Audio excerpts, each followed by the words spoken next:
was cooking dinner when my 10 and 15-year-old son and daughter came to me and said they needed to watch Christmas carols on TV. That's when my husband, Henry, came home with Christmas gifts. When he heard this, he suggested that we go to the town because a choir is singing near the old statue. So after having dinner, we all got dressed and went there. The place was crowded.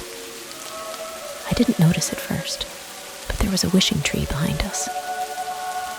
Since I saw kids making their wishes, I asked my kids to go there and make a wish. They both smiled at me and went there with Henry.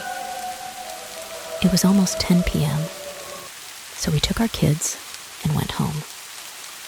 I went to my kids' room before they went to sleep to check on them and asked, "What did you guys wish for?"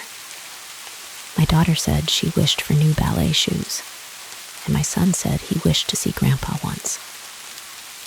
I felt sympathy for my son because Henry's dad passed away last year. The next day, around 7 p.m., I was watching TV with my daughter when I saw my son coming out of the basement. I have to say that my son is so afraid to go there alone. I asked him what you were doing in the basement.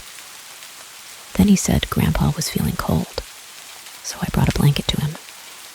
This pissed me off and scared me at the same time. I took a knife from the kitchen and went to the basement, but there was nothing except the blanket. Even though I was angry, I was also relieved. So I came back and told my son not to make any pranks like that.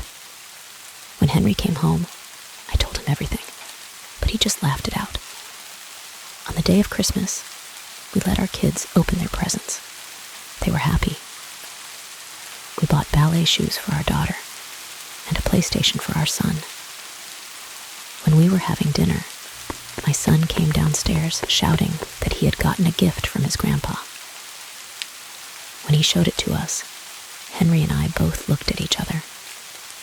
I saw Henry's face slowly getting pale. In the box, we saw a deck of cards that Henry's dad used to play with Henry.